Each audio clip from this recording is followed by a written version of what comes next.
बोले चैतन्य चमत्कारी चिंतामणि श्री पार्श्वनाथ भगवान की, आचार्य गुरुवर श्री विद्यासागर जी महाराज की, परम पूज्य मुनि पुंगव श्री सुधा सागर जी महाराज की, परम पूज्य श्री वीर सागर जी विशाल सागर जी महाराज की। देखिए, विगत बहुत दिनों से आप लोगों के लिए शांति धारा के महत्व के बारे में बता रहे थे, प्रतिमा दान के बारे में भी काफ़ी आप लोगों को बताया, किंतु अब मेरा मन है कि आप स्वयं प्रतिमा बन जाओ। है आपका मन बनने का? मतलब स्वयं आप प्रतिमा बन कर के और ऐसे समोषण में विराजमान हो जाओ और वह तीर्थंकर प्रकृति जैसी भावनाओं को भाओ और स्वयं तीर्थंकर बन जाओ, ऐसी मेरी भावना है। तो उसके लिए आपको क्या करना होगा? जैन दर्शन में एक बहुत बड़ी महत्ता है। मैंने जैसे आपको बताया था कि यहाँ पर अपने यहाँ कभी कोई भगवान का अवतार नहीं होता है, यहाँ पे भगवान बना जाता है। और वह भगवान, जैसे ये 4 पंक्तियाँ आती हैं, आचार्य गुरु विद्यासागर जी महाराज हमेशा सुनाते हैं कि साधना अभिशाप को वरदान बना देती है। साधना अभिशाप को वरदान बना देती है, भावना पाषाण को भगवान बना देती है, और विवेक के स्तर से नीचे गिरने पर वासना इंसान को शैतान बना देती है।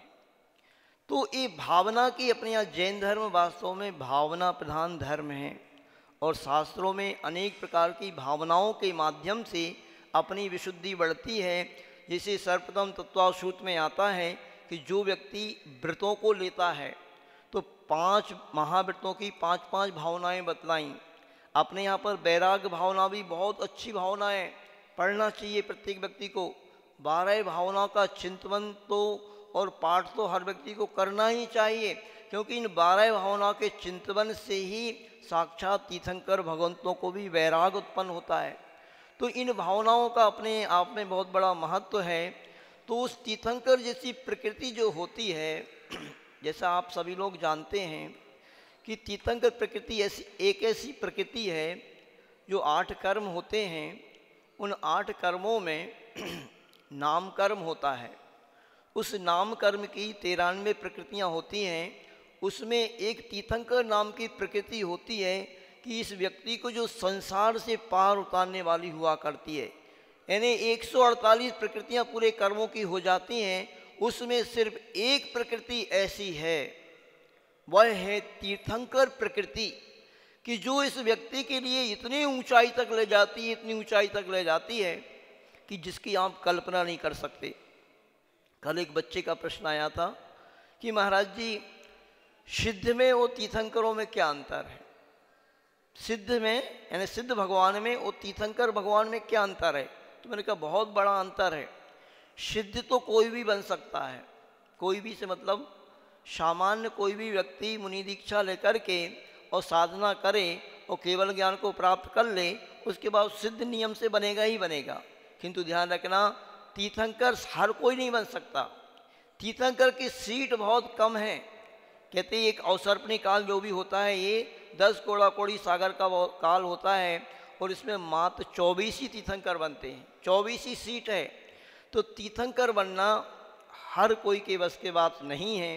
किंतु यदि इस प्रकार की भावनाएं आप भाते हैं, जिन भावनाओं के बनने से वह तीर्थंकर पद प्राप्त किया जाता है, तो वह भावनाएं हुआ करती हैं 16। ध्यान से सुनो आप बहुत अच्छे से, बहुत महत्वपूर्ण चीज़ है ये। यदि इनको आप अपने जीवन में उतारेंगे तो अवश्य आप भी वह पद प्राप्त कर सकते हैं जिससे तीनों लोकों में क्षोभ उत्पन्न होता है। जिस प्रकृति को बांध लेने से तीनों लोकों में तहलका जैसा मच जाता है। असंख्यात देवी देवता आकर के उन पंच कल्याणों को मनाते हैं। वह तीर्थंकर प्रकृति कैसे बनती है, मतलब एक प्रकार से समझ लीजिए आप, तीर्थंकर प्रकृति का बंधना मतलब भगवान बनने की कला। भगवान आप कैसे बनते हैं उसकी एक कला है। तो तत्वासूत्र के 6वें अध्याय में 24 नंबर का सूत्र आता है, उसमें 16 कारण भावना क्या होती है इसके बारे में बताया है। दर्शन विशुद्धिर विनय संपन्नता शील वृत्ति सुनति चारो भीक्षण ज्ञानोपयोग संवेगौ शक्ति तस्याग तपसी साधु समादर भैया वृत्य करण मरहदाचार बहुसुत प्रवचन भक्ति रावश्य का परिहार निर्मार्ग प्रभावना प्रवचन वत्सलत्मति तीर्थ करत्वश्य। ये 16 कारण भावना होती हैं। इन 16 कारण भावनाओं में सबसे पहली भावना है दर्शन विशुद्धि भावना। कौन सी भावना है? दर्शन विशुद्धि भावना। अभी दर्शन क्या है? यहाँ आचार्य भगवान का तात्पर्य क्या है? दर्शन से मतलब सम्यक दर्शन। आपने नाम सुना होगा, सभी जानते हैं कि सम्यक दर्शन क्या होता है। नहीं जानते हो तो मैं आपको संक्षिप्त में बताना चाहूँगा, बिल्कुल व्यवहारिक भाषा में बताना चाहूँगा कि सम्यक दर्शन का मतलब है सिर्फ और सिर्फ जो निर्गंत वीतरागी भगवान हैं, सिर्फ उन्हीं के प्रति अपनी आस्था, रुचि, विश्वास, दृढ़ श्रद्धान, ये सब पर्यायवाची नाम है। ये कुल मिला के सच्चे वीतरागी देव के प्रति ही अपना आस्था और विश्वास रखना, उन्हीं को अपना इष्ट के रूप में मानना, इसका नाम ही व्यवहार से सम्यक दर्शन है। अब सभी लोग अपने आप को टटोल लेना कि आपका विश्वास सच्चे वीतरागी देव के प्रति है कि नहीं, क्योंकि इस हरियाणा, यूपी, दिल्ली, इन तीनों प्रांतों में हमने भ्रमण किया है और हमने देखा है यहाँ पर कि प्रायः करके कुछ व्यक्तियों को छोड़ कर के लोगों के घर में सभी लोगों के लिए बहुमान पूर्वक सभी सारे देवी देवता जितने भी होते हैं उनका समोषण भरा हुआ है। जो घर में मंदिर होता है उसमें सभी विराजमान हैं। तो ये ध्यान रखना, इसकी पहचान बहुत करना आपको आवश्यक है कि सच्चे देव कौन हैं। तो उन सच्चे देव को ही अपने हृदय स्थान में बिठा करके अपने आस्था के भगवान बना करके उनकी ही आराधना करना प्रथम कर्तव्य होगा। मतलब इस दर्शन विशुद्धि भावना तो आप बाद में भाओगे, और दर्शन विशुद्धि भावना को वही व्यक्ति भा पाएगा जो सम्यक दृष्टि होगा। और सम्यक दृष्टि सच्चे देव गुरु का भक्ति होता है। तो वह सम्यक दृष्टि भी कौन होता है, इसके बारे में थोड़ा सा आप विचार करेंगे, क्योंकि कहा है जिसके बाद प्रशम, संवेग, अनुकंपा और आस्तिक, ये 4 गुण होते हैं ना, वही व्यक्ति सम्यक दृष्टि होता है। अब अपने आप को बहुत बड़ा थर्मामीटर दे रहे हैं। वैसे तो अपन सम्यक दृष्टि की पहचान नहीं कर सकते कि सम्यक दृष्टि कौन है और कौन नहीं है। इसकी पहचान यदि आप करना चाहें तो इन 4 गुणों के माध्यम से कर सकते हैं। प्रशम गुण क्या होता है? प्रशम गुण का मतलब है कसायों की मंदता। अब आप देख लो अपने आप को तौल करके, यदि हमारी कसाएं उद्वेग को प्राप्त हो रही हैं, बहुत ज़्यादा बढ़ी हुई हैं, हमें कसायों का आवेग बहुत आता है, तो ध्यान रखना आपके पास सम्यक दर्शन गुण नहीं है। जो सम्यक दृष्टि जीव होगा उसकी कसायों की मंदता रहेगी, सरल परिणामी होगा वो। ये तो प्रशम गुण। संवेग गुण क्या होता है? संसार, शरीर, भोगों से जो वैराग्यता को प्राप्त होगा, संसार से हमेशा उदास रहने की भावना होगी जिसकी, मतलब ऐसी मन में भावना होगी, भली वो घर गृहस्थी में फंसा हुआ है, घर गृहस्थी के कामों में लगा हुआ है, कुटुंब परिवार में लगा हुआ है, किंतु अंदर से एक भावना तो होगी कि हे भगवान, इस संसार कितना विचित्र है, चारों गतियों में जीव कैसे दुखी होते रहते हैं, किस प्रकार के दुखों में फंस कर के हमेशा कष्टों को प्राप्त करते रहते हैं, इन दुखों से मैं कब छूटूं, ऐसी भावना उसके अंदर सम्यक दृष्टि के अंदर रहेगी अंदर में, तो ये कहलाएगा संवेग भाव। तीसरे नंबर का है अनुकंपा का भाव। ये बहुत गजब का भाव है। पूज्य गुरुदेव का एक हाइको है, पर की पीड़ा अपनी करुणा की परीक्षा लेती। दूसरे दुखी जीव को देख करके, पीड़ित जीव को देख करके, भूखे व्यक्ति को देख करके आपके अंदर पीड़ा हो रही कि नहीं।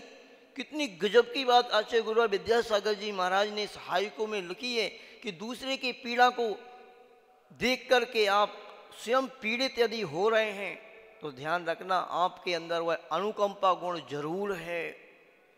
और यह गुण गुरुवर के रग रग में भरा हुआ है, ध्यान रखना।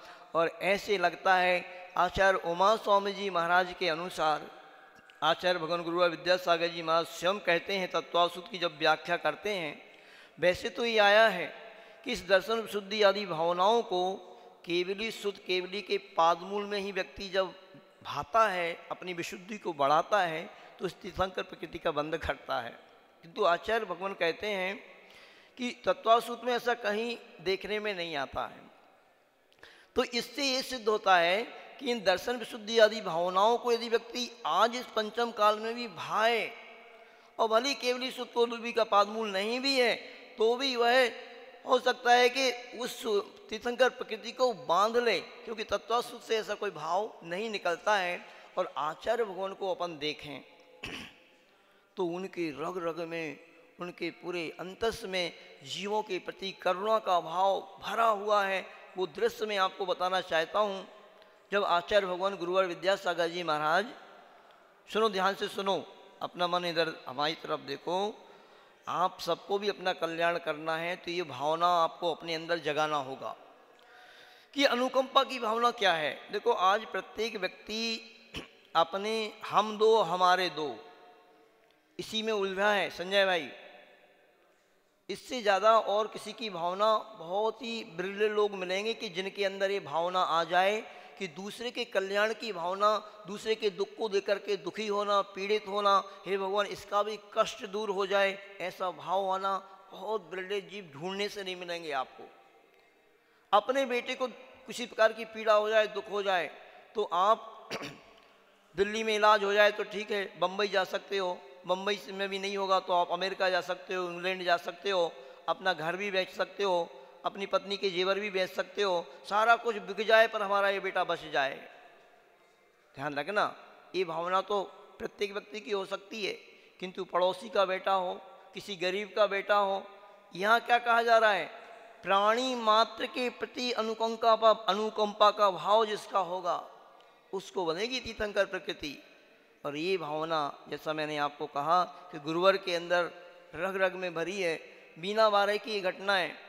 बीना बारह में हम लोग भी जब आचार्य भगवान के साथ में ही थे, 2 ट्रक बहुत बड़े बड़े बैल थे, बड़े बड़े सांड जैसे, और वह बैल पकड़े गए। कुछ लोगों ने पकड़ के लाए कि महाराज इन सब बैलों को काटने के लिए ले जाया जा रहा था।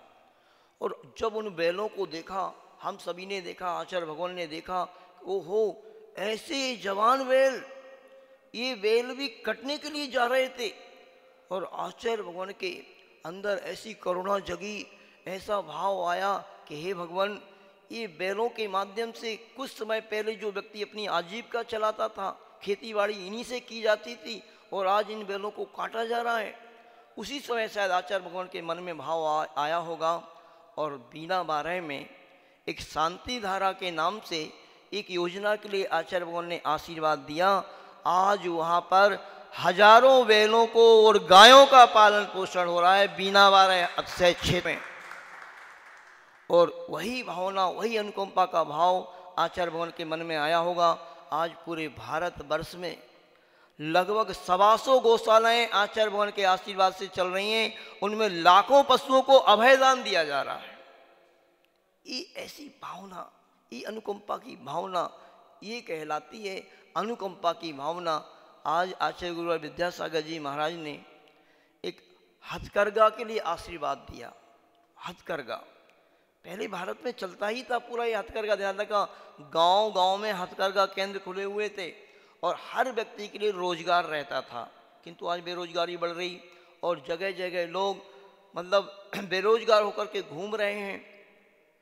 तो ऐसे इस प्रकार की विचित्रता को देख करके आचार्य श्री के मन में भाव आया होगा, क्योंकि जो सच्चा सम्य दृष्टि जीव है वो यही भावना भाता है कि हे भगवान, इस संसार में जितने भी जीव हैं, चाहे वो त्रियंच हों चाहे मनुष्य हों, इनका कल्याण कैसे हो। प्राणी मात्र के कल्याण की भावना जिस व्यक्ति के अंदर है वह व्यक्ति ही इस अनुकंपा गुण का धारी होगा, और वही व्यक्ति इस तीर्थंकर जैसी प्रकृति के लिए जो दर्शन विशुद्धि नाम की भावना बतलाई है उसका पात्र बन सकेगा। तो आचार्य श्री के मन में भाव आया, को प्रारंभ कराया।